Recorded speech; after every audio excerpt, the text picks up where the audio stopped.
안녕하세요. 세금폭탄 처리반입니다. 세무사님, 네. 저희 사무실 근처에 논현동이잖아요. 저희 사무실 주변을 좀 보면 연예인분들이 샀다고 하는 건물들이 꽤 있어요. 거의 대다수 아니에요?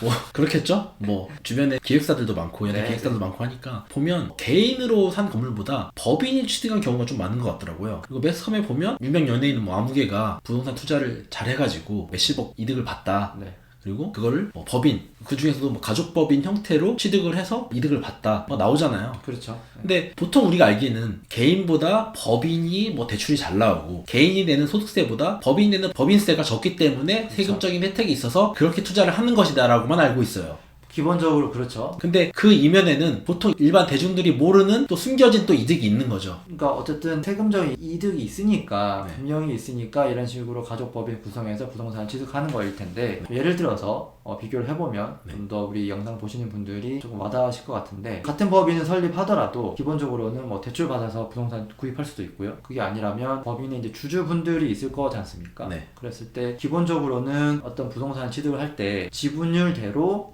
출자를 해서 그 자금으로 이제 부동산 취득해야 되잖아요. 근데 각 주주들이 돈이 다 많으면 다행인데 또 일부 주주는 돈이 없을 수도 있고 또 어려서 아직 돈 자체가 아예 불가능한 경우가 있을 수 있잖아요. 그런 경우에도 이 가족법인 활용해서 부동산을 취득할 수가 있잖아요. 네, 그럼 저희가 숫자를 넣어서 네. 예를 들어서 한번 설명해 볼게요. 예. 아버지가 유명 연예인이에요. 그래서 아들이 하나 있는데 아들하고 법인을 설립을 하는 거죠. 자본금 1억짜리 법인을 설립을 하는데 지분율이 아버님은 30, 네. 아들은 70, 그러니까 3대 7이죠. 네. 그러면 그 지분율에 따라서 그 주금 납입은 아버지 3천만 원, 아들이 7천만 원 납입을 하면 1억짜리 법인이 만들어지는 거예요. 그렇죠. 그리고 나서 추가적으로 20억을 더 조달을 해가지고 21억짜리 빌딩을 산다고 가정을 해볼게요. 그러면 아까 세무사님 말씀하신 대로 그럼 법인이 대출을 받아서 그 20억이라는 자금을 조달을 할 수도 있고요. 근데 20억까지 대출이 나오기 좀 힘들겠죠. 어렵겠죠. 그러면 각자 지분에 해당하는 것만큼 본인이 이제 자금을 조달해야 되는데 그렇죠. 그거를 조달을 해서 자본금을 증자를 하거나 또는 가수금이죠. 법인의 네. 돈을 빌려줘서 그 법인이 차용한 돈으로 부동산 투자를 할 수 있겠죠. 네. 근데 뭐 아버지는 유명 연예인이니까 분명히 능력이 있을 거예요. 근데 자녀는 능력이 없을 확률이 더 높겠죠. 그렇죠. 아직 네. 어릴 수도 있고. 네. 그러면 아들은 그 능력이 안 돼서 70%에 해당하는 20억에 70%면 14억이잖아요. 네. 14억이라는 금액을 조달을 해야 되는데 그러면 그 조달해 주려면 어떻게 해야 돼요?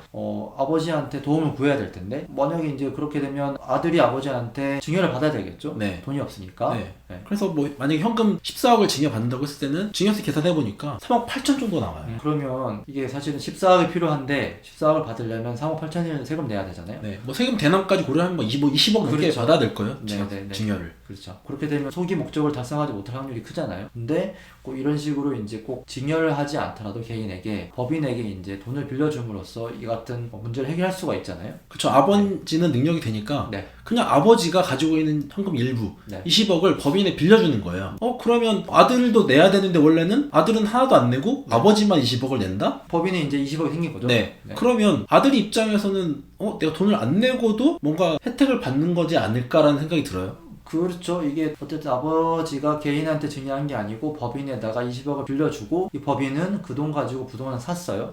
그럼 아들 입장에서는 나는 그냥 주주일 뿐인데 우리 법인에 21억짜리 부동산이 생긴 거잖아요, 사실은. 그만큼 주주로서 회사 가치가 올라가는 거잖아요. 그렇죠. 또. 네. 그래서 그러면 상식적으로 생각하더라도 그랬을 때 과연 이게 괜찮은 일인가에 대한 의구심이 들 거잖아요. 네. 그 근데 부분. 안타깝게도 법에는 또 그에 따른 이걸 증여로 봐서 네. 증여세 과세하는 규정이 있는 거죠. 그렇죠. 그래서 뭐 화면을 띄워서 보여드리겠지만 우리 상증세법에도 이러한 어떤 가족관 특수관계자들이 주주인 법인에 대해서 무상으로 재화 용역을 제공한다든지 혹은 시가보다 현저하게 저렴하게 뭐 빌려준다든지 이런 식으로 그 법인에 이득이 생기게 되면 그 법인의 우리 주주인 특수관계자들에게까지 타고 올라가서 증여세를 과세하는 규정이 있습니다. 근데 우리가 이제 지금 이 얘기를 하는 이유는 그럼에도 불구하고 이기 때문이죠. 근데 이게 어떻게 생각해보면 아들한테 직접적으로 20억을 준 건 아니잖아요. 법인이라는 도관에 그냥 20억을 빌려준 것 뿐인데 네. 결론적으로는 아들한테도 이익이 간다. 간접적으로. 네, 간접적으로. 거죠. 네.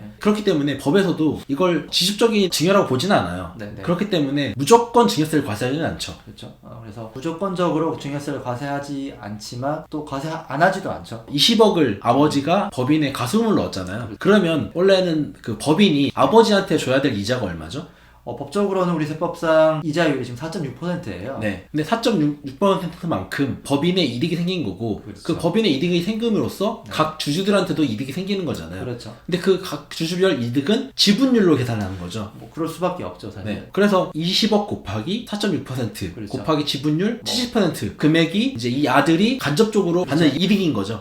그래서 그 금액을 계산해 보면 네. 이제 1억 원이 안 됩니다. 대략 한 6,400만 원짜리 정도 되는데 그렇게 되면 1억 원이 미달하기 때문에 네. 이 구조에서 20억을 빌려주더라도 증여의제이익이 이제 1억 원 안 되니까 과세되는 증여세는 없어요, 사실. 과세되는 증여세는 없지만 네. 결국에는 아들은 세금 없이 경제적 이익을 누리는 효과가 있다. 이런 게 절세죠. 그렇죠. 손 안 대고 코 풀었으니까 애기는 네. 이득을 얻었잖아요. 네. 이 구조에서 가수금을 쭉 더 높이게 되면 당연히 증여의제이익 1억 원이 넘는 구간이 발생하겠지만 이러한 형태의 법인 지분율 하에서는 뭐 20억은 너무 무난하게 이제 빌려줄 수 있다라는 네. 결론에 도출할 수 있겠죠. 네, 그러면 가수금 넣는 금액하고 지분율에 따라서 이제 의제 이익이 계산이 되잖아요. 그러면 1억 원이 안 되는 가수금 금액하고 네. 지분율 금액이 얼마 되는지 저희가 미리 계산을 좀 해놨죠. 네. 보시면 왼쪽에 이제 자녀 지분율이 있고요. 네. 오른쪽에 이제 부모라 가정을 하면 돈을 빌려준 주체가 가수금 가능 금액이 있습니다. 그래서 10%일 때는 금액이 엄청납니다. 약 217억 원까지는 무이자로 법인에 대여해줘도 아들에게 증여세가 없다라는 결론이고, 자녀 지분율이 100%다라고 하면 자녀 단독 법인에다가 어디가 이제 돈을 빌려줬을 때이니까 사실 이거의 맥스는 약 21억 정도이다. 네, 아실 수 있을 것 같아요. 이제 이 얘기를 이제 하다 보니까 네. 저는 이제 또 관련지어서 생각이 나는 게 개인한테 특수관계인이 돈을 빌려줬을 때 금전 무상대출에 대한 이익에 관한 또 증여 규정이 있잖아요. 그렇죠. 그건 그 역산한 금액이 얼마였죠? 그러니까 개인 간의 거래가 많으니까 무이자로 뭐 부모가 자식한테 얼마나 빌려줄 수 있냐 얘기 많이 하시는데 금액이 약 한 2억 1,700 정도 네, 됩니다.